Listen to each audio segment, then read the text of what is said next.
What's up, squad? Today on the Empty Netters podcast, we've got Ross Colton joining the show. Such a fun time ripping over to Denver, checking out the Avs facility, meeting all the people there. And Roscoe is one of the coolest dudes in the world.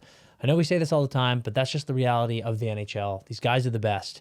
But I said the second we finished this interview, if there's anyone I could think of that I could have played with in my career that I know I would have been best friends with, it's Ross Colton. He's just the coolest kid in the world, has such a unique perspective of playing with Tampa, winning a cup, playing with legends over there, and then moving to the Avs and seeing these other cup-winning legends as well. Such a cool episode.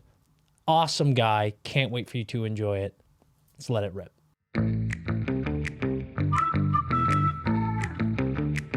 All right, we are hanging out in Denver right now with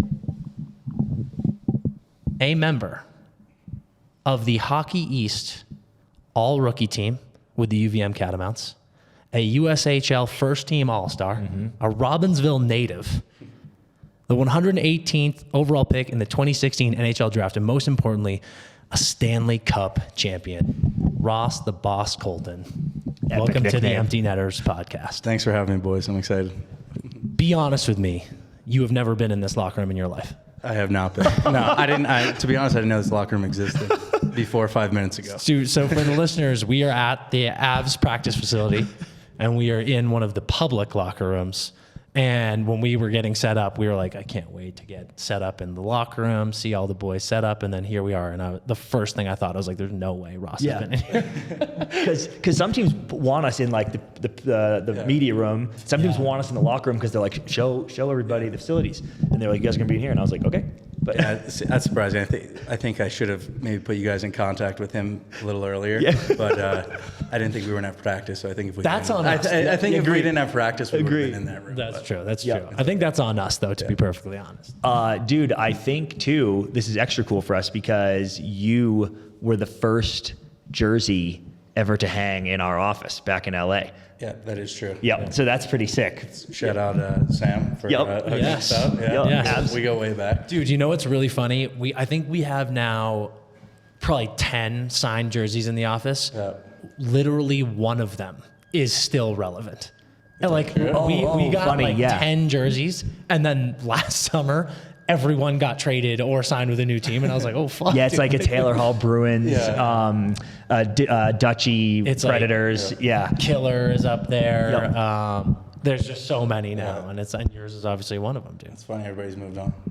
Ridiculous. People are ridiculous. It's great. Yeah, it's true. We got to get another one. It's unbelievable. Before we really dig in, how pissed was Nate Dogg that his point streak got broken last night?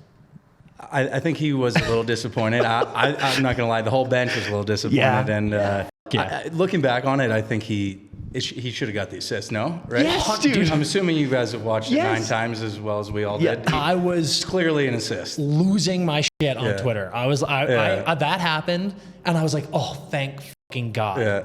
And then I saw they ripped it away, and I hopped on the bird and was like, this is a travesty, the likes of which we've never seen. Yeah. I can't believe it. If I were him, I would have been in the locker room after that game like, tough loss, boys, but what the fuck? Well, dude, we always joke in beer league, like, I hate the dude that's being like that. I had that secondary, like, shut up, dude. But in this case, I was like, yo, dude, that's an assist. Yeah.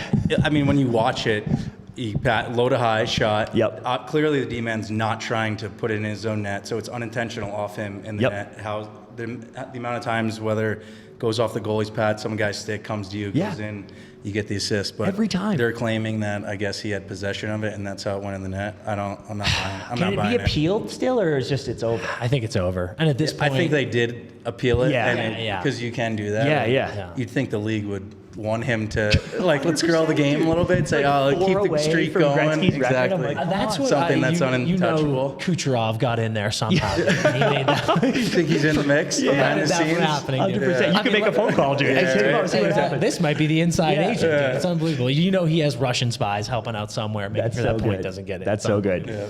All right, so we said before we started recording, but New England prep guys, you are too. I want to ask something about those early teen years of your career, right? So you do 2 years at Princeton Day. Correct. Year at Taft, 2 USHL, like Dan was saying. Then you go to UVM. And my favorite part about the whole thing, and if I have this right, is you leave Taft because you were a junior, right? That year. Junior, yeah. And then, but you're like, okay, I might get better looks, USHL, so I'm going to go. So you go there, commit to UVM, try to decommit because you lit it up this year too. You're like, actually, I'd like to go somewhere even sicker. Yeah. Then after 2 years at UVM, you're like, I'm going to come back. Yep. Actually, never mind, I'm signing with Tampa. So a lot of indecision, man. So talk me through all those inflection points in the early stages. So I guess it was always tough because just growing up, I mean, New Jersey hockey's obviously good. There's some good players, but I don't know, you get to each level, you think, okay, maybe just I need a little more exposure, just want to play with better guys. And my 2 years at Princeton Day were great because I was fortunate enough to play with my brother. So awesome. I didn't get to play. I mean, I think the last time I played with him was when we were like mites or squirts or something like that. So that was special for my family. You know, my parents, they got to come to all the games. But then after 2 years, kind of ran its course. So decided, okay, wanted to do the prep route because it's not like nowadays kids are getting recruited out of youth hockey where you kind of had to seek it out a little bit more. So decided on Taft. Again, went there. That was one of the tougher years, just, academically, first time being away from home. Had to get a little adjusted to that. Yeah, talk about that for a second. Because I actually love, as all prep school guys, I love the fascination with that dilemma because it's so different for so many people. Some guys get there and they're like, hell yeah, dude, I'm away from, my parents. Maybe they were a little too overbearing. I didn't have that great of a friend group. And other guys get there and they're like, this sucks, dude. Yeah. It's like you get that 10 p.m. curfew and you can't hang. I heard you say on a block party, is it called? Yeah, that you were like sending your laundry to coach. He's like, dude. No, guys were doing that. And I don't think I was one of those guys, but some guys were definitely doing that. And I guess I was just like those early years of, I had a good group of friends back home, and, they start to, party a little bit, Friday nights, guys are going out, hanging out. And, Friday night I was in my bed at 9 o'clock. We had school the next morning. And then it was just like. And people have friends already. Like, you know what I mean? You come in as a junior and everyone's got their crew. Yeah. And looking back on it, I think, not that I'm not stupid, but I'm not the, brainiac. So Taft was obviously a little bit of an adjustment for me that when I went, the coach was like, we're just going to put you with a random student because he didn't want me to room with other hockey guys because he thought that I would get distracted. Yeah. So three of the guys that I became best buddies with were all in a triple together, staying up late, hanging out. Playing video games. I'm in my room with some kid, nice guy, but just we had literally negative in common. So it's I'm with Steven Glansberg. No, literally. Remember his name? It was Nicky Merrill. Shout out Nicky. Yeah, Nicky. Great guy, great kid. And he was fine. We didn't butt heads or anything, but just we literally had zero. I might have said 8 words to him the entire year, and I got to sleep in the bed next to him. Yep. So looking back, that was one mistake that I think I would have flourished a little bit more if I was with those guys, just because But I get where the coach was obviously coming from. For sure. And it's funny because looking back on it, the hockey at Taft was good, but I think a lot of guys were there for different reasons. I think some guys are just there because it's prep school, they could afford it, and they want to go there and get a great education, go on. And there was only a couple of guys that I would say were really there for hockey, just to make it in hockey. Just hockey. Absolutely. And there's obviously other schools, but my parents were saying, hey, get the best of both worlds. We were Exeter, Andover, and same thing. Same thing. We were there for sports, and very few people are there just for that. And listen, I get it, and to each their own, but the most fun I had was baseball season came around, and I was on the baseball team. And just I heard you were pretty nice, dude. I was okay. I wasn't anything. My dad was a great baseball player, so I think that's where I got that from. But baseball was normal. I didn't stress about hockey, and I was finally having a little bit of fun. And then once that ended, I just decided the coach of the USHL team that drafted me came out to my house and convinced my dad was you're going, and my mom was more well, maybe you shouldn't. We want you to get your education. And I was shout out moms, always looking out literally, she was looking out for me. Mom, you live with Nicky for a year. You can talk to me. Yes, and see how you fucking exactly.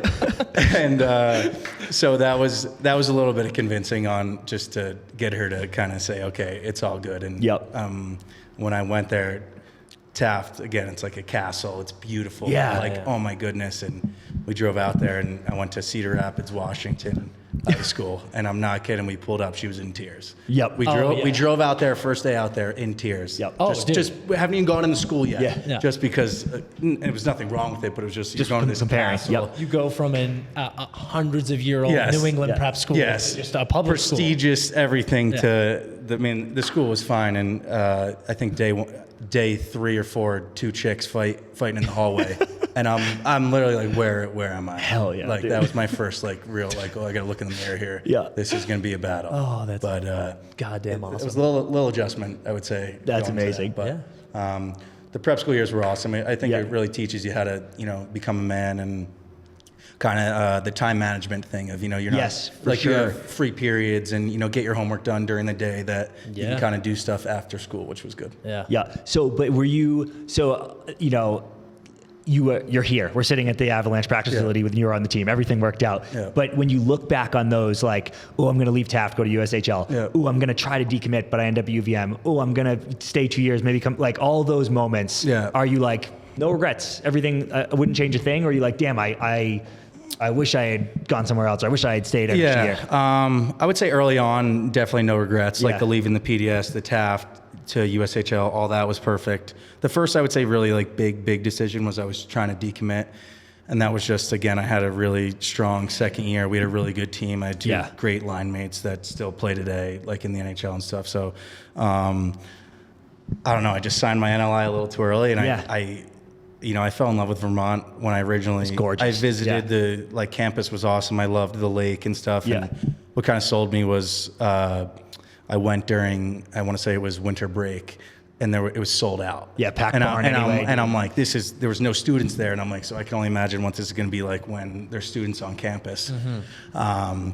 And then, I don't know, I did well, and that was one of the most awkward phone calls I ever had to make. Was I called the coach, and I called him on just say a Tuesday night. He didn't answer, so I just sleep on it. Calls me back 8 a.m. We have a 20-minute conversation. He's like, okay, what's up? You called me. Yeah. You called me because you're so excited, right? And I was like, and we were just shooting the shit about hockey and everything. And, he was really nice, but I was just like, yeah, I'm actually calling because I want to decommit. And he was like, why? And I was just like, I just don't think this is the right fit. And he was like, okay, you'll be hearing from us. And then I had to go through the whole appeal process and clearinghouse or whatever it's called, and they didn't let me out. And I was going to go to Penn State. Yeah, right. I heard you say I did want to go to Penn State so bad. How long had they had they gone to D1? I think it was 1 or 2 years. Really it was new, right? very, very fresh. So it would have been sick. Yeah. But I would say looking back, it honestly worked out better. Yeah. Just because I was kind of the big fish at Vermont and just did my 2 years and got out when I needed to. Whereas I think if I went to a bigger school, early on, I probably would have been lower on the pole, and I probably would have done more years. And I think that doing the 2 years and getting out when I did was exactly how seriously were you thinking of coming back for 3? Because I knew you didn't sign until summer. Yeah, I think it was just I was kind of nervous. Without this sounding terrible, I honestly think I got worse that sophomore year of college. Just our team, we weren't really that. You guys had a great year your freshman year. We weren't great. My freshman year we were awesome, and we had a really good senior class. And I just think my second year we weren't great. I wasn't getting. It's not that I got worse. I guess I wasn't getting better. Sure. That I remember that call from I want to say it was the Tampa scout that just said, we think you should leave. We think you could take that next step. And I think I was just maybe a little nervous of maybe I wasn't ready. But then I went home. I started training, and I was like, okay, I'm ready. I'll be fine. And it was honestly the best decision. Amazing. Yeah. Because that coach in Syracuse is the man. Yeah. That Ben Grew, the man. That's so sick. I was so petrified of him my first year. I would get a pit in my stomach going to the rink. Because there was 8 of us that he would just pick on, but he only did it because he saw that. Yeah, made you better. We could get better, and it worked out. Boom. When you found out that you were going back to UVM, was there when you tried to decommit? They're like, no, you couldn't get out. Yeah. Was that a quick? Did you just flip the switch in your mind? You're like, okay, I'm going. Time to focus in or lock in, or was there a period where you were kind of like, fuck, I really wanted to go to Penn State. Yeah. I wanted a different scenery. How did that mental transition period go for you? Are you saying originally, when it happened, or after the 2 years? No, originally. Originally? When I'm going back. Right when you found out that you couldn't decommit, you had to go to UVM. Yeah. I think it was like a little awkward because I was like, okay, are these guys going to hold this against me? Yeah, and definitely. Originally, I thought they did because when I got on campus, I wish I had a picture of this dorm room that I lived in. Like, I was a basement dungeon. With It's Nikki's there too. No, like, what the fuck? He's haunting. That was how they punched you. put They were me like, with actually, him. Nikki's coming to him too. And the thing that always surprised me looking back on it was like, the way, like my buddies went to all these big schools and, they tell me they're getting every meal catered. Their gyms are amazing. Like at Vermont, I guess the funds aren't as, flowing as these, schools with basketball. I guess we had a basketball team, but, football and all these other sports. Like, or it's like North Dakota where they put you in spaceships. Like, yeah, exactly. I'm eating dining hall meatloaf the night before Vermont, number one BU's coming to town. And I don't know. I guess once it happened, I was like, I would never, I gave it my all. Like I obviously want to be there. I'm still best friends with, some of the guys that I went there with. So it all worked out, but there was maybe a little regret at times. I'm not going to lie. People ask all the time when you see pipelines, it's like, obviously it happens with siblings all the time. Someone goes to BU, BC, the younger brother goes to BU, BC. But it happens all the time with guys who've just played together for a long time. You see it right now with BC and the boys like Ryan, Smitty, and Perot all played at the U.S. development program. Yeah. It's just funny because it's like, that's it. That's the word of mouth. When people are like at Michigan and they're like, dude, the facilities here are unbelievable. It makes sense when the guys you played with who are maybe a year below you are like, I'll probably go to Michigan. Yeah. Like that's a huge Who you got in the Frozen Four this year?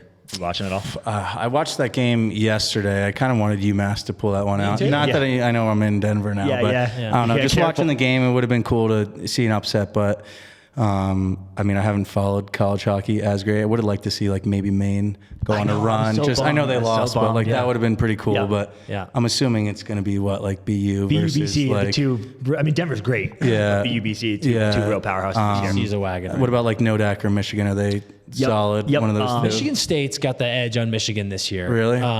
And I think Nodak's good. Yep. Nodak's good. But it does look like, I've learned this lesson many times. You never bet against Denver. But it looks like we're at a crash course for BCBU, which would be electric. It'd be sick. Yeah.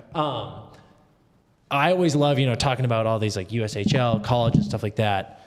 I love talking about people's journeys, and they're all so different, right? It's, definitely. You get so many people who come from a hockey family. They know people, whether it's nepotism or just good connections. People get into the development program. They get a pipeline into a college.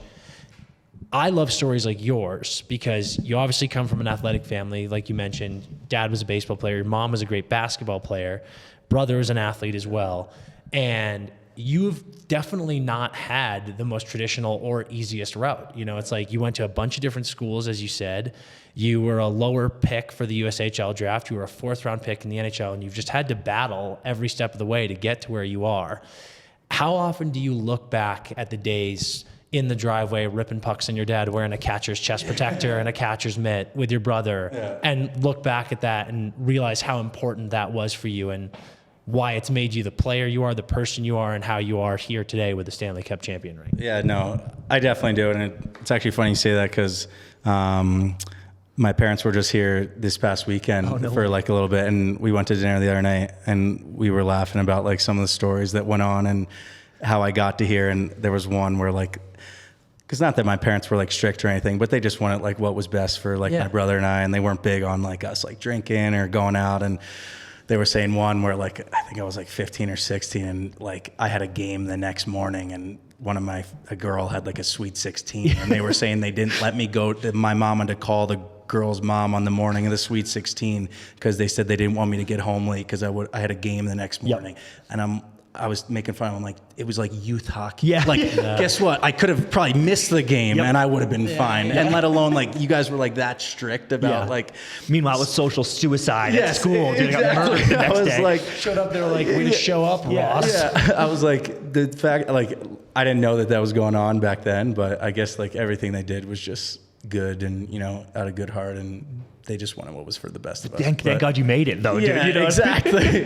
And the stuff that we missed out on, it's kind of crazy to see. But I didn't have the most traditional route, and I guess I kind of was always looked at as maybe an underdog, and that always just kind of gave me, more motivation. And for a long time, I never really thought, it was always just we talked about before, the stepping stones. I just want to play at a higher level, and then prep school, it was okay. I just want to, get a scholarship and go to college. And then I would say once I got to that second year in the USHL was kind of when my coach, Mark Carlson, sat me down and was like, hey, you could play in the NHL. Yep. Like if you take this seriously and you do the right steps and kind of treat your body right and, be a pro, you actually have a shot. And that was kind of when I was like, okay. When that conversation happened, were you taken aback? Were you like, oh shit? Or were you thinking that in the back of your head the whole time?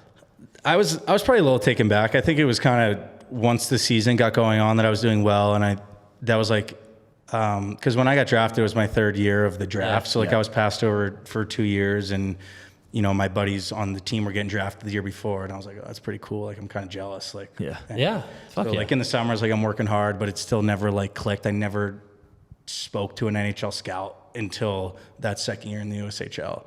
And then once he said that, it was kind of like, oh crap. Like, okay, I need to take this very serious. Yeah. So, that's always cool to hear. But even, just anybody could tell you, hey, we think you could, get drafted. And even once you're drafted, obviously you see like, you're not even close yet. Yeah. So there was still plenty of steps after that, that it was like, okay. And I think that first, like once I got to Syracuse, I still didn't think I was going to make it. Like, and that was a big look in the mirror. And then, do you think that's helped you? Like, I'm curious, cause I know your brothers, I mean, most professional athletes are, but I hear your brother say all the time in articles how competitive you are. Yeah. And do you think not being a super high pick at every level and grinding in the A for a little bit has helped because you never take it for granted and you're always trying to improve? Is that a factor? Yeah, definitely it is. And, I feel like what was best for me, especially was, just when I got to the American League, that coach was big on like, hey, I'm just going to be honest with you. Like, you're not going to be like, if you want to make it, you're not a skill guy. And like, okay, you're like, okay, wow. Like, because, you grow up, everybody could score. Yeah. Like, you're a scorer, you're top six, but it's like, there's these guys, Cooch, Nate, like those are your top six. Like if you want to make it, he always said like, play like Yanni Gourde. Like he was a big Yanni Gourde guy. Like he loved how he grinded. He killed penalties, he won face-offs. So that's kind of who he wanted me to like emulate my game after. And so I was like, okay. So like, I remember just watching clips. He would show me clips of him. And like, I think that's what helped me make the team that next year was because, again, like I just needed to come in my first year, fill a role. So once Tampa needed that role filled, it was just perfect that my game kind of been training for this. fit. Yeah. And there's a lot of guys who it's being honest, like their games they do well in the American League, they do well in college, but they can't play that bottom six role. And I think that's what kind of helped jumpstart my career. Definitely. Yeah. Amazing. Yanni leaves and Ross is like, my eyes light up. like, hey, no. Oh, that's great. On the topic of the draft, dude, you didn't go. I did not know. And I gotta know. I mean, obviously, whether it be superstitious reasons, people in your camp being like, listen, you might not get drafted. You don't want to go and waste your time, blah, blah, blah. How much of you is like, me, I wish I had gone?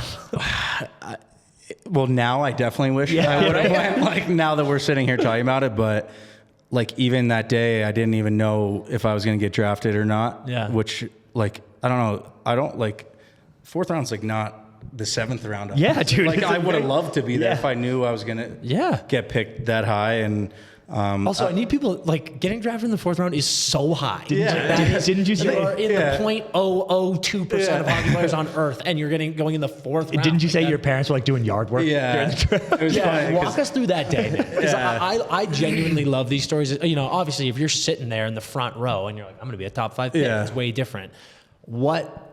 Give me everything about that day. Like when the phone rang, were you like, oh fuck, or were you like, this is my buddy calling me if I want to gas beers in the driveway? Yeah. So, well, I remember we went to a party that night before, so I was on the couch a little hungover. I'm not gonna lie. And Mom's pissed. Yeah, she was probably pissed. She was probably pissed I just even went out or wasn't at home. And my agent had texted me, or I guess he was my advisor at the time, was just like, hey, like, you can go, but we don't know if you're going to get picked, and that would suck. And it was in Buffalo too, so it really wouldn't have been a bad drive. Like it would have been easy to go to, but I mean, I knew where he was coming from, and so I remember I just was sitting on the couch. Like I said, my mom I think was pacing around the backyard, and I was just watching the TV. And my advisor texted me. He was like, "You're going to Tampa, baby." And then 2 seconds later, Stacy Rose called me and was like, "Hey Ross, like we just took you, whatever." But once my agent texted me, like, right, it's like popped up. We were all hugging, and like I think my mom was crying. I'm sure everybody was crying. And, she's like, "Start drinking." Yeah, literally. Dad hops off the lawnmower. Yeah, What's going exactly. I'm sure they were just trying to pace, just to kind of take their minds off of it. But again, I've said this before. Like, I didn't know Tampa was going to draft me at all. Like, I thought I was going to go, I think, like Buffalo or Chicago, and maybe like the 5th or 6th round or 7th, something like that. I talked to Tampa like once during the year, and then someone from them called me like 3 days before the draft and asked me, "Are you coming to the draft?" Oh, that probably should have been a sign. Dude, what the hell? I can't believe back you had that piece of information. I know. That's probably my bad. I say that now. It's like when he literally called me, and the conversation might have been 20 seconds. It was like, "Ross, this is so-and-so." I forget who it was. And he was like, "Are you coming to the draft next week?" And I was like, "No." And he was like, "Okay." He might ask me something else. And that was it. It was like 30 seconds. And that... Dude. I was so on your side until like 10 seconds ago, dude. I didn't want to get my hopes up, but looking back, I should have been right after that, been like, "All right, we're going.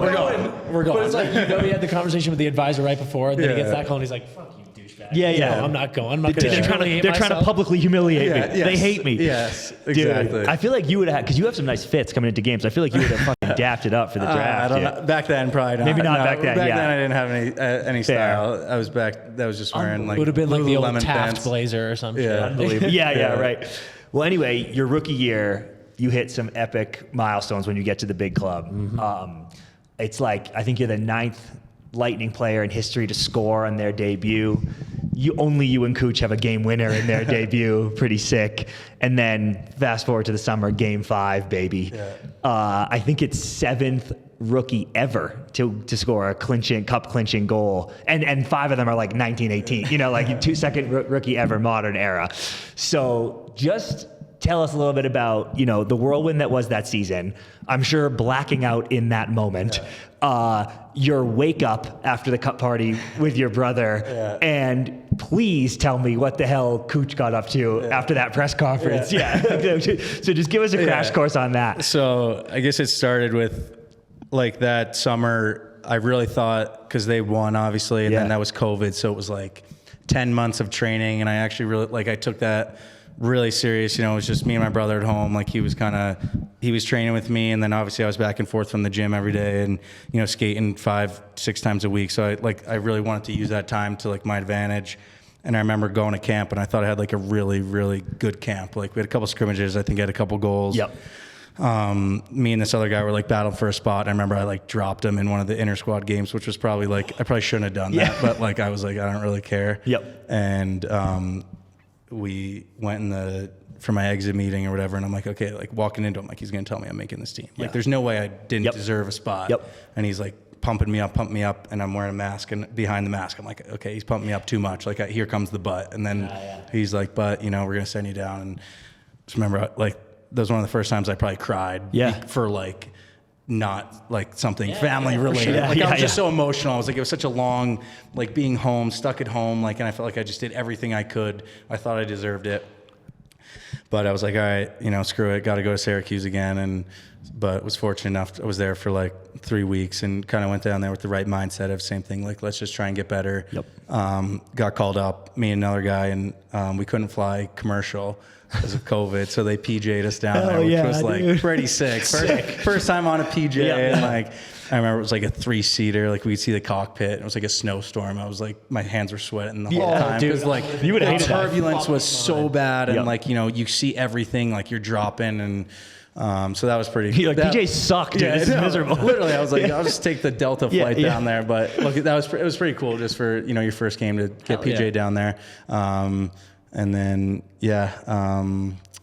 never looked back. First goal, I guess, was nice because not many fans in the stands. My parents were fortunate enough to come down there with like my grandma, a couple of my buddies, my aunt and uncle, I think, came, and again, that was just another like Victor Hedman masterclass, flying down the wall, kind of gift wrap me a tap in. Didn't really do anything, and then get the credit for it. But hey, dude, we'll take them. Exactly. We'll take it's kind of cool to say you get your first goal from a Hall of Famer. So that was special. And then the whole season was just kind of like you said, I feel like I blacked out the whole season. It was just so fast. I lived in the hotel for like 9 months right on the Water Street there. Oh, like, sweet. Yeah.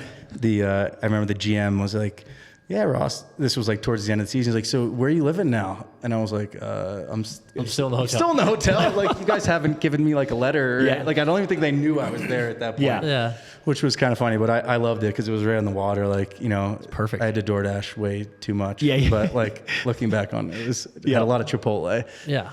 And then playoffs happened, which were crazy. Those series were such battles. Florida and who else? I even forget. Carolina was pretty sick. Yeah, Islanders Game 7, and then Oh my God, yeah. same thing. Game 5 kind of. It was pretty cool because myself and David Savard were like two of the guys that weren't on the team the year prior when they won. So for us to connect for that goal was pretty special. Just to kind of feel like we're the new guys that kind of helped out, but.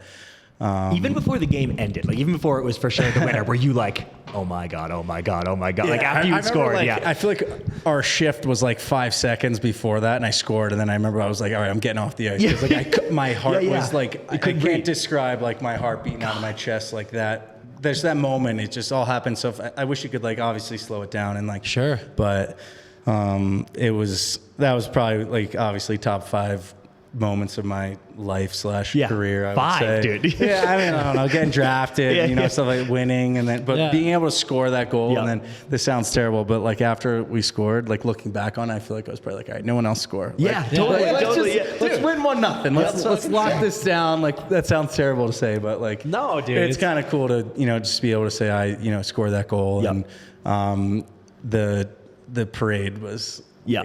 Electric. Oh my God. Is that the wake up in the hotel story? Is that tell Dan that story? Yeah, that was like because it's crazy because I feel like like when these teams win now, it's kind of like, okay, just say you win on a Tuesday, let's have the parade like Thursday. Yeah. So you don't have much time to like kind of be idiots. Yeah. But I think someone in our organization high up their daughter was getting married on like Friday. We won on like a Wednesday.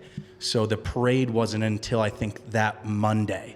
So we had Wednesday night to Sunday night to party, basically. Yes. So And that's exactly way what too you much did. time in Tampa, no less. Yeah, So, dude. like, blackout, basically. Yeah. So like, I remember like by the end, I couldn't even talk. I definitely had COVID. Yeah. Oh yeah. And whole team. Oh yeah, and one of the nights I remember I was woken up on the floor of the hallway by security being like, "Sir, you can't be here. You got to go." And I'm like in my raspy voice, like, You're like, I'm on the Lightning. I'm on the Lightning. Like I scored the goal. Like, so I'm like I was probably being like a total asshole, like drunk idiot. And he was like, "No, you're not." And I'm like, "Yes, I is." Like, that's my room. And I think he went down to the lobby because I probably just had like shorts on. And Yeah. he came up and was like, "Okay, you're good," and opened the door for me. And Just shaking his head. my buddy's like passed out, like naked on like the little futon. My brother's like face down in the one, because I had 2 beds. My brother was in the one bed, and I was like, okay, like this is. Like, He's in the hallway. yeah, like I don't know Security how guard's I ended up out there. What the hell I was doing? I don't even want to know. I mean, dude, you were definitely banging the door down, and they were both just comatose, not opening they're the door. probably trying to drag me in there, but those were all cool experiences just to have them, and they all came down and kind of be able Amazing, to live it dude. up. Oh, that's the best. The boat parade was honestly like that's the way to do it. Like So it's sick. so sick. Like Yeah. it really, I give those guys credit. These like the way they maneuver those boats. Like there's so many of them. Like I feel bad too. It's like probably like a freaking $500,000 boat, and we're trashing it. Like he's smoking cigars, he's throwing us beers. Like he's the man. I'm still really good friends with the guy that took us out of it. That's awesome. Yeah. He's really. I hate to even talk about this because I know you're a New York Giants fan, but as Brady guys, when he won in Tampa, and like watching him and Gronk like chucking the trophy across the boat, I'm like, Jesus Christ. No, that was insane. But Man, what there's obviously so many different examples of Vegas just winning, right? It's a newer team. It's kind of I don't want to say a ragtag collection, but obviously guys like Eichel, who's been on the team for a year and a half, some of the misfits who've been there for the full 5 or 6. Yeah. What was it like coming up to a team like this who had already won a championship? You're going for another one. And on top of that, you're playing with guys like Stammer and Hedman. Yeah. You future and Cooch obviously too, but I look at Stammer and Hedman as those top picks that were the cornerstones of this franchise rebuilding. Yep. And the veterans and future Hall of Famers that they are. Like, what is their presence like in the locker room, just day to day, helping you as a rookie and then just helping the whole team? Yeah, no, it's pretty cool to see, and I've been fortunate enough even here in Denver, the same thing, like McKinnon, Taser, Kale, Landy's been awesome, like just these guys that are so good like obviously a little bit's, God given, or, they just have that natural talent, but the amount of extra work and, I want to say with Stammer and even Nate, like first guy's on the ice, last guy's off. Yeah. Every optional day, like he's out there working on stuff that it's like, I don't know, just talking about like Stammer and those guys. It was like, he was such a calming presence. Like he knew what to say. He knew when to, push guys or when he didn't need to. Like he's a leader for a reason. That's why he's won. Hetty was great. We had McDonough.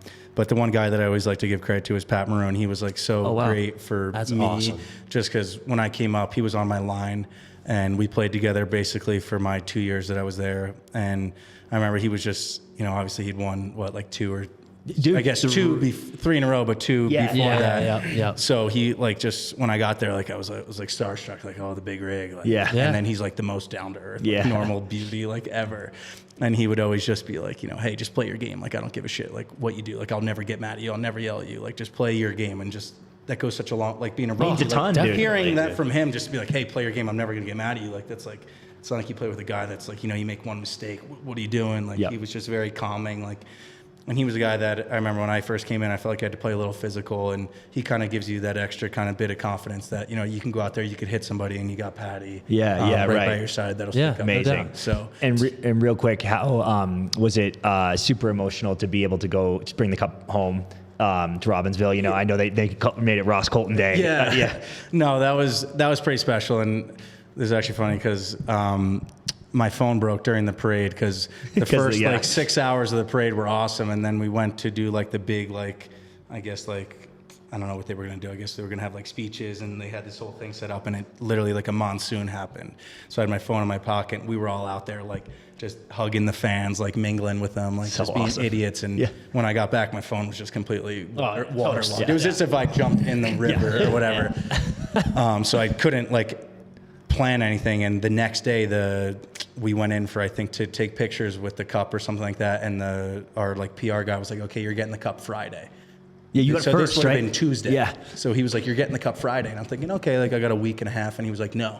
In 3 days. 3 days. Yeah. And I was like, well, dude, I wasn't even I might have not even left Florida yet. Yeah. So now I had to plan my trip home. And I remember I was using my mom's phone to call people and try and set everything up. So credit to my parents, they did a great job of setting the whole thing up. They were calling the mayor and trying to do everything. So it was pretty cool. I took it to the local rink, kind of gave it back to my coach who I still train with this summer, the kids and fans, and then we went to the town, did a they called it Ross Colton Day. Yeah. It's 100 degrees and people were standing out in the blazing sun I was leaking sweat. Yeah. And then we took it down the shore to where I live now and kind of got to hit the clubs. Had the fun. But at that point I was so you're gassed. And I was looking back, that's why I would obviously love to win again because now you know. Yes. Now you know how man. to do your good day. motivation. For sure. Yeah. Dude, our boy Nate Thompson, he's a huge Stammer guy, and as always said, he is the best captain in the history of the league. Yeah. What are a couple of things, just quickly, that you could say about Stammer that would make someone say that people wouldn't really expect? Yeah, that's tough. Obviously, just being a two-time Cup champ. Yeah. I feel like that's just the obvious answer. But I guess for me, just being my 2 years there, you go into the locker room like that, and he's, like we said, he's a future Hall of Famer. He's won, but just such a normal, down-to-earth, good guy. He's a great dad. Love the way that. he acts around his kids, he brings them in the room. It was just so cool to see how he I don't know, I guess for the normal person, you look up to this guy he's not real. Yeah. But then when you get to hang around him, he's just such a normal guy.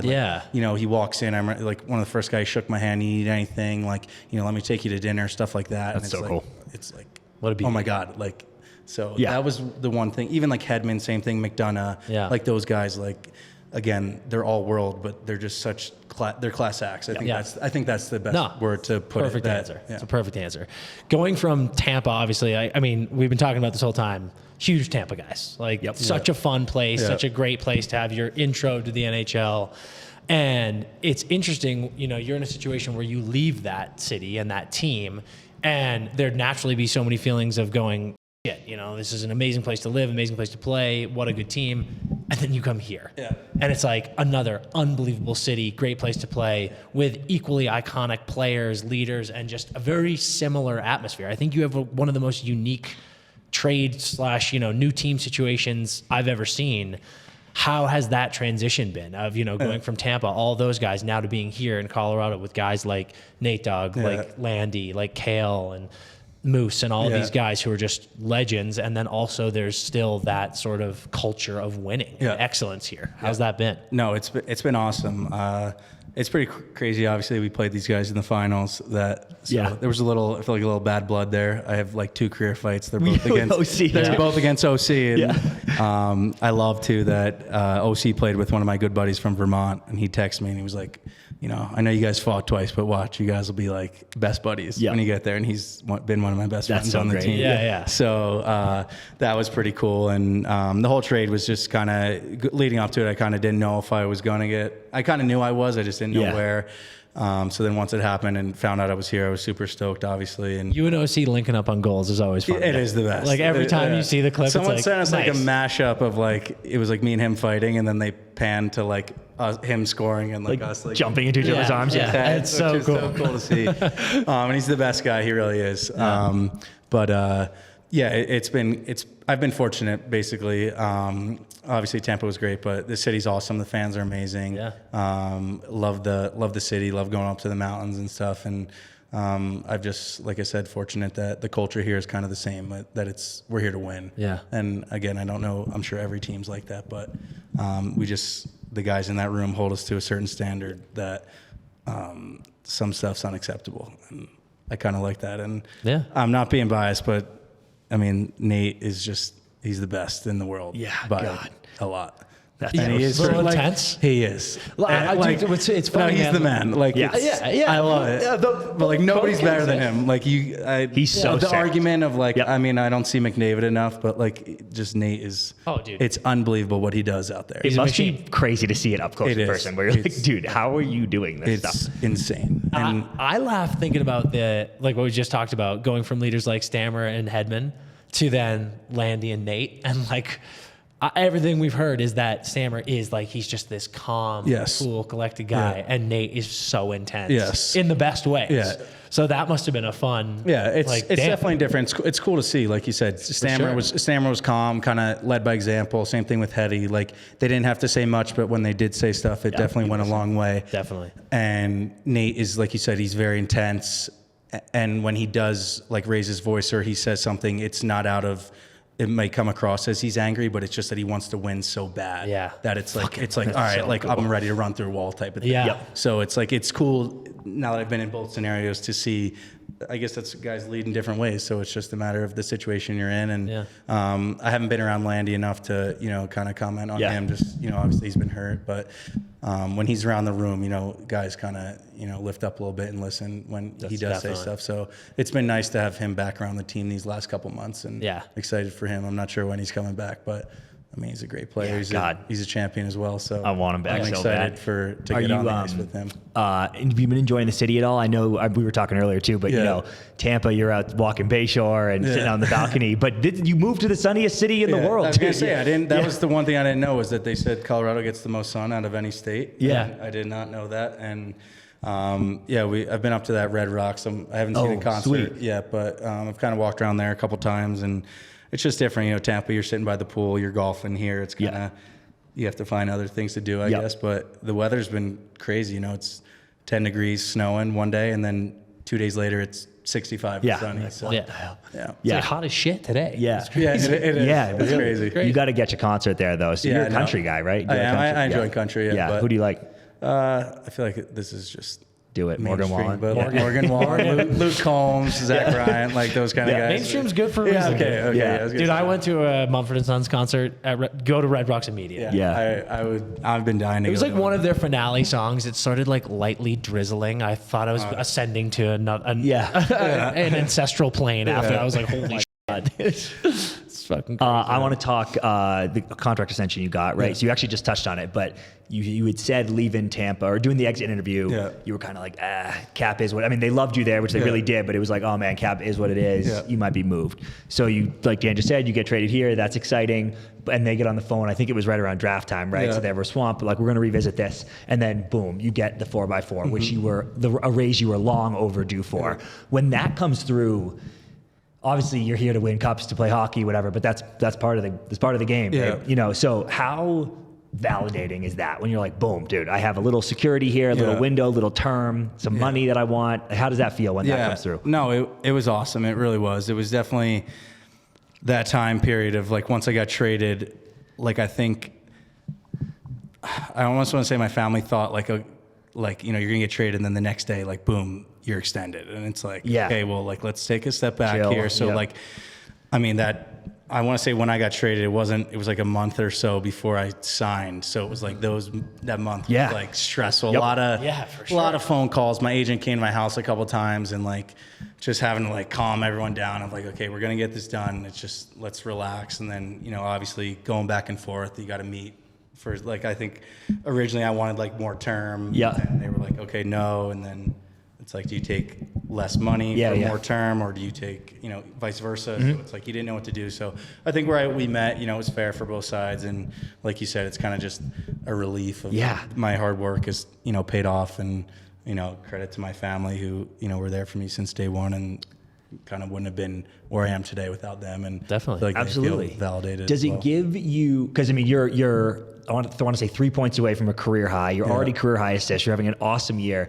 Does confidence come from that? Like when you sign that ticket and you're like, I'm the guy, dude. Like, let's go. Are you able to build off that just with a little bit of the security? Does that help? No, you definitely do. And I remember like my second year in Tampa. So like, I guess last year, like there was plenty of nights where like I wasn't sleeping. Like I'm just being like mentally, it was like awful. Yeah. Like I'm just being honest. Like, you don't have a contract, and like, similar situation here where like, okay, you got your top six, you got your guys, you got your power play guys. So like there's some nights, you're playing 9, 10, 11 minutes just because of the flow of the game. For sure. You go home, I'm laying in bed. I'm like, okay, I don't have a contract next year. Yeah, I was a -3 tonight. I'm not tearing it up. I was -1. Like, what's going to happen? So it's like, not that you want to think that way, but like there's times you don't have, it's the flow of the game, whatever, shit happens. So it's like to not have to worry about that for the next couple of years definitely takes a weight off your shoulders. I sleep like a baby.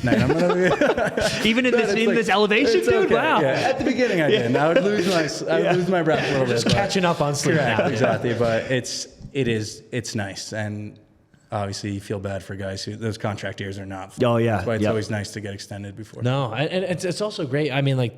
Hey man, like there's plenty of examples where guys, they do get that contract extension, and then maybe an injury happens, or maybe just some rough play happens, and that sucks too. Because then you get psycho fans jumping on you like, what a fucking waste of money this guy is. So to stay healthy, to be playing the way you are, it's just, I don't even want to use the word relief because it's a result of hard work. Correct. Right. So it's just it's validating. It is. It's awesome. No, definitely. It's amazing. What was the first thing you treated yourself to? Was it the house on the shore? Or that was beforehand. Then I was a little nervous because I was like, when the contract wasn't happening right when I was like, did I get it in over my head here? But no, about to take out a second mortgage. Oh, you need this mortgage every month. And like,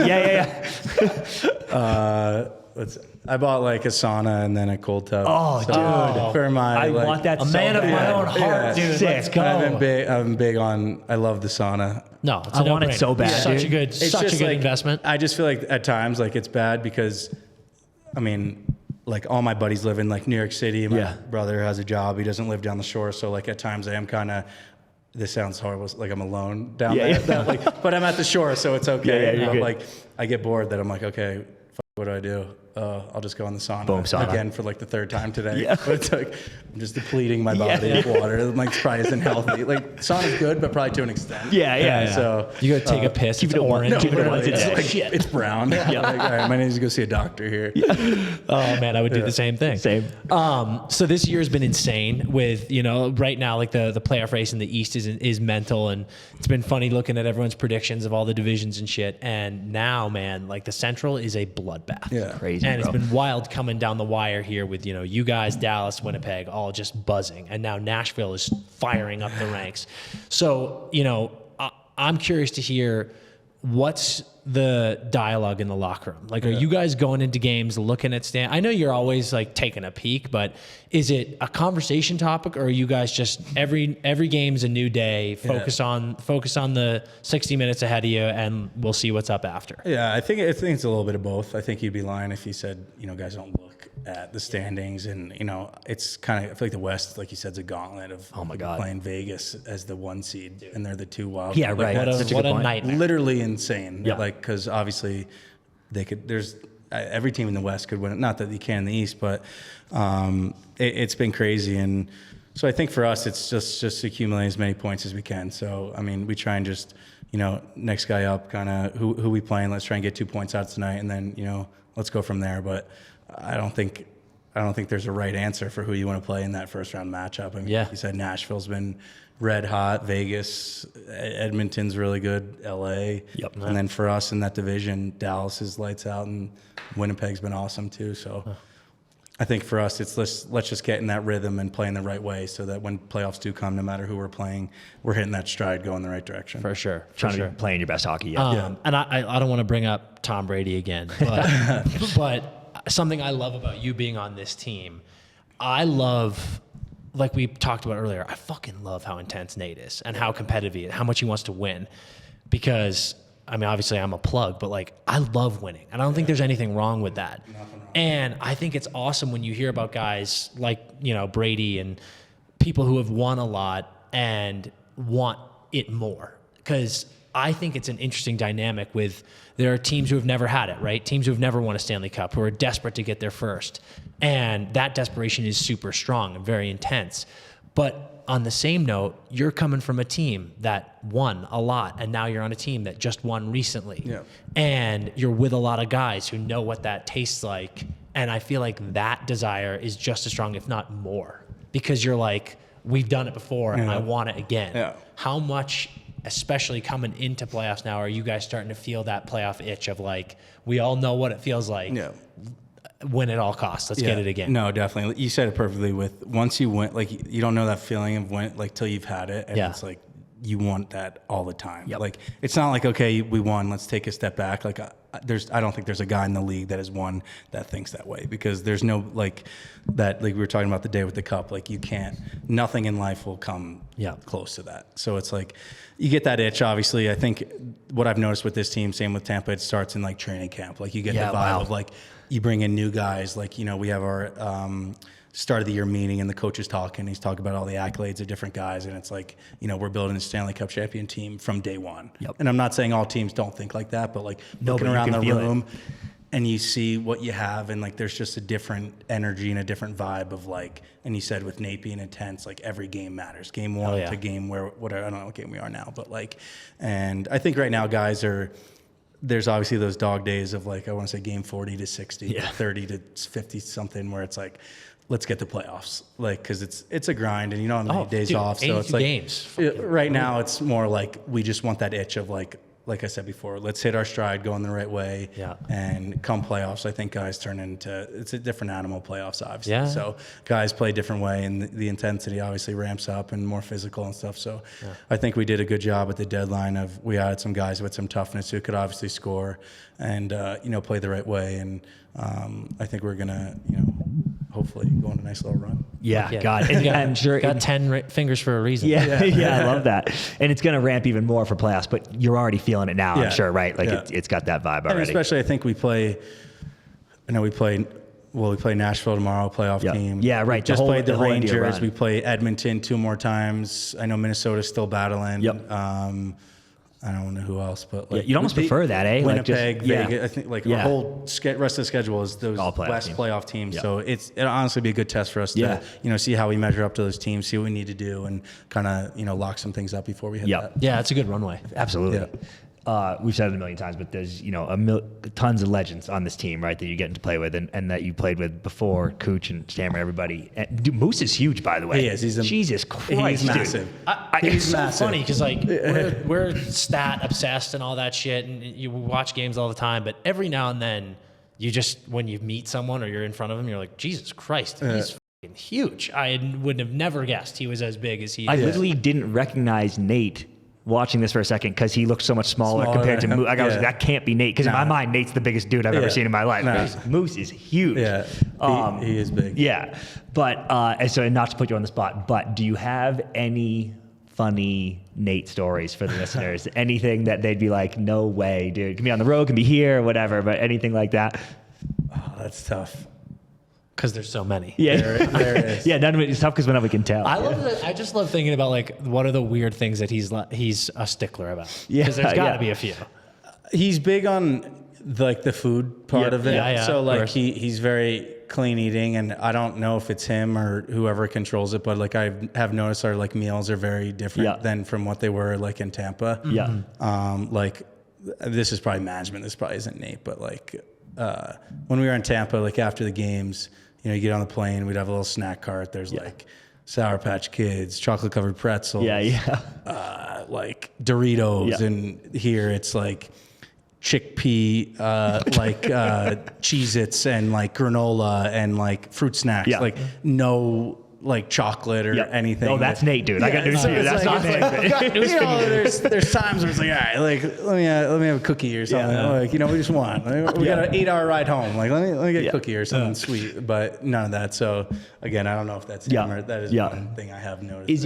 Is he funny? Like, is he a funny guy? Oh, he's hilarious. Yeah, okay. Yeah. And like some of the stuff, like when he's yelling at the ref, like I feel like the amount of times the refs come over to Bedsy and been like, all right, enough out of 2-9. Yeah. Like, but like, that's funny. So it's like, it's just little stuff like that I don't know. He says some stuff that, again, he's saying it and he's so serious. But he about looks, it. But looking it. back on it, like once it's done and the game's over and we've like won, like it's funny to laugh about. Oh, but like in the moment, like he's so serious that it's like, okay, nobody laugh. Yeah, dude. Who did he hit? Who did he hit on the Sharks? That reverse hit the other day. He blew somebody up and then kind of like stood over. And he just was stood over him and said something. It's the best clip I've ever seen. It's the scariest thing I've ever seen. It's not even. I'm telling you, he's not big timing him. Nate is just so fired up that he's just like, I'm like, Jesus Christ, dude. If you're on the ice looking up at that, I'm like, I'm done, man. I'm done for the day. It's crazy too with him. Like he's like ripped and he's built. Yeah, and it's like I don't know how much he weighs, but he's probably like 200 pounds. Oh, it's like how does he move like that? You can't imagine. Like I don't get how he skates. Like a lot of these guys, they're probably like, you know, you think of like the Jack Hugheses or they could skate, but they're a little lighter. Like he's built like a fridge, yet he skates so soft on his feet that it's like insane. We were talking to someone the other day about that. It's like every now and then people are like, yeah, Nate's kind of choppy out there. And I'm like, no, it's just because he's a brick shithouse going as fast as McDavid. He skates like insane. The way he turns and he gets out of his turns. He's moving he's always moving his feet. He can carry the game, and the whole team could be playing bad and he could. Yep. He's like, I got us. Yeah. God, what a luxury. All right, Roscoe, before we wrap up with you, we're going to play a game. We play with all our guests. It's called Pass, Shoot, Score. It's essentially marry, kill. So passing the puck's great. Good to snap it around, but that's going to be your third on the ranking. Shooting, a little bit better. Love getting pucks on net. Scoring, the ultimate goal. So that's your first. Okay. So we're going to give you 3 things, just a ranking system. There'll be categories of stuff you like, and you'll get 3 things in each category. And it's score is 1, shooting 2, passing 3. Okay. Perfect. So your first one's going to be food. Okay. So your pass, shoot, score is sushi. Yeah. Maybe at your favorite spot in Tampa. Pickles. And then a pork roll sandwich from Jersey. That's tough. All right. Passing pickles. Really? Even though I love them, but like out of those other 2, like no, you can't. And then I guess it just depends where you are. I think I'd have to be biased and go score with the pork roll, egg, and cheese. Wow. And then sushi, I'll shoot. Where's your sushi spot in Tampa, and what kind of pickles are you eating? Like when you're just snacking, because I'm in the fridge all day. We're talking dill pickles, not bread and butter, right? Oh, okay. Well, I was gonna say bread and butter. Oh shit! No, I f with bread. Or there's like when I'm down the shore in the summer, there's this like farmer's market that's like right across the street, and I don't know, and like they have like all these different kinds, and there's one that like they're like horseradish pickles. Oh yeah, dude. And like I don't know, you take a bite and it like clears you out, and it's like like all day. I'm just Yep, yeah. and it's fine because it's like they're like zero calories, calories. And I'm like, I'll stuff my face with these and I'll be fine. I'm a Amazing. big vegetable garden guy. I make my own pickles. There you go. And I make spicy pickles. Oh, they're the best. I'm going to mail you a jar. Yeah, honestly, I will I'm accept. serious. I'll mail you a jar. I love I don't know. It's such a good snack. I love And that. it's the 0 cal Yeah, thing. exactly. I will open a jar of pickles and eat the whole fucking thing because I'm like, this did nothing to me, and I feel full, and they're delicious. So good. Yeah. Unbelievable. And then explain the Taylor ham versus pork roll. Because I don't understand. I guess that's just like a geological thing wherever you're located. So like, I want to say like South Jersey is pork roll, and then North Jersey's Taylor ham. Okay. But it's the same thing. Okay. But where I'm like Central Jersey, even though people say it's not a thing. Yeah, so you're right on the line. I'm literally right in the middle. Yeah. And, I call it pork roll. Okay. Yeah. Which sushi spot? Because I love eating in Tampa. That's tough. Just a couple if you don't remember them, yeah. I feel like I would always just, because I lived right there, go to that like Jackson's. Dude, yeah, Or like there was a new one. It was Place is called sick. Noble Rice, which was really yeah, good. I know That's where that right is in too. like Sparkman. Yep. And then here in Denver, there's a great one. It's called Sushi Den. Okay. It's like awesome. What's your go-to order? I mean, I usually just get all like the deep fried like Yeah, rolls tempura, or like yeah. I don't know. not going with Nate. No. He might yell at me. Or like I don't know. I like the sashimi, like the Yep. Nice. Toro fatty stuff like that. Hell yeah. Okay, here's your next category. This category is New Jersey hockey icons. Ooh. Okay. Pass, shoot, score. Patrick Eliash, Zach Parise, Ben Stafford. I knew you were going to say that. Yeah. Oh, then you throw Benny Stafford in there. Oh, that's tough. You got to explain the Stafford. Yeah, thing. tell the Okay, listeners. so I'm going to score with Zach Parise. Nice. Yeah. 'cause Have to. He was my like idol growing up, and it's been awesome. Dude, I was gonna say, it's what's gonna your be line mate now, awesome dude? to play. He's my liney now, and like he's been great because I've asked him so many questions since he's been here about like different like stuff that I remember watching growing up, and some of the stuff he's like, how do you even like remember that? And I was like, well, dude, I like love you. You're my Like hero, that, so- like 2012 Cup run, I've asked him a ton of questions about just because my brother and I would go to like every home game, and still think they should have won. Yeah, oh my Bad God. call by that ref. Yeah, agree. Yeah, he's been great, and like we scored the other day, and I think there's a sick picture of like me and him like hugging. You gotta get right that, in the dude. slot that I don't have to that's blow incredible. that up. I guess I'd have to shoot with Ben Stafford just because that's kind of how I got into hockey, and I grew up going to the Trent Titans games, ECHL team. My parents didn't really know anything about hockey, but I guess that was just like the local team, and he was number 20. He was my favorite player. That's how I got So my number sick. 20. Yep. So that's why I wear that now. And then it's terrible to say, but I guess I'll have to. Hey, someone's gonna get pass past. Patty Yeah, Eliash, but still, if you're passing him, that's pretty. Yeah, it's that's a good pretty list. great list. And I loved watching him too. For sure. He was unbelievable. All right, next one, similar to food. This one's going to be post-game snacks that Nate won't let you eat. So if maybe we're in the off season, Yep. M&Ms, Doritos, flavor of your choice, Yeah, or shout out to what you said before, Sour Patch Kids. that's tough. Like you're leaving the game in Tampa. Which one will you grab? Which one would I grab? Okay, I would say pass. I'm going to pass the Sour Patch Kids. Okay. Just because, I don't know, I feel like they hurt my teeth. I agree, dude. They hurt my tongue. if I eat too many of them, like the roof of my mouth gets like chewed up. Dude, And then when I same. like brush my teeth at night, like back here, it's like, wow, either I have a cavity or Yeah. something like that. I'll shoot with Doritos or, I guess Doritos, like spicy Cool Ranch or something like that. Yeah. Like, Fuck. even though I love them, but I wouldn't say it's my like number one chip. What is? Oh, that's tough too. That is tough.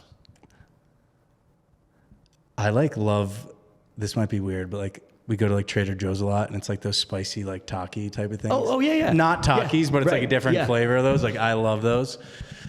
And then I definitely score with like peanut M&Ms. Peanut M&Ms. Okay, oh it's my, peanut. That was yeah, gonna I was be gonna my say question. peanut M&Ms, not the regular M&Ms, but peanut M&Ms definitely. Do you want to talk about putting the whole bag down at Yeah, one no, sitting? you can I get in definitely do trouble. that. Those And, are, I pay the price with those more than the pickles, but Yeah. I do them both. Yeah, like the whole Those thing. are like Reese's cups are my two like kind of Reese's.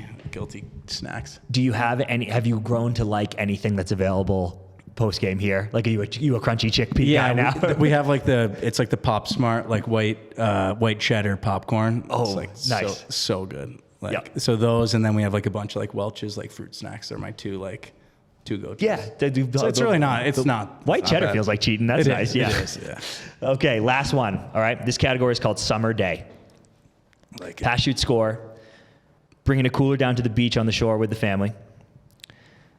Catching more fish than your brother Rob. Or beating your uncle in cornhole. that is really tough. Yeah, that's a tough That's one. a tough one. All right, I would say definitely score with cooler at the beach Okay. with the family. Hell yeah. That is mostly every Saturday and Sunday.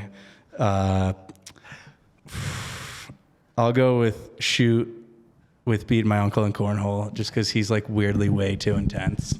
And like he's in like leagues and stuff like Yeah. that. Oh shit. No, I swear to God, he has Yeah. been, Dude, like, well, I saw you playing with Katie. Yeah. And you got the spin, dude. You're dialed in. No, Yeah. like, I don't know. I feel like it's just like a good summer activity where like, we're best. down there, we put it in my backyard. We're by the pool, kind of having some Yep. drinks, just passes the time. It's something to do that it's fun. But when, the family's involved, then it, like, you have some drinks, it gets like too Heats up a intense. little And then bit, it's like, yeah. all right, screw you. Like, I don't care that you play. Can't play drinking games. Yeah, it's awful. It's fucking miserable. And then I guess pass the Yep, fishing. the fishing. Just because it's like, It's pretty chill. even if we don't catch anything, we're out there. It's we're still having, a great we're day. having a good time, or even if he does, we're having fun. Then Yeah. It's that's still a great good day. answer. 100%. Who's the good golfer in the crew?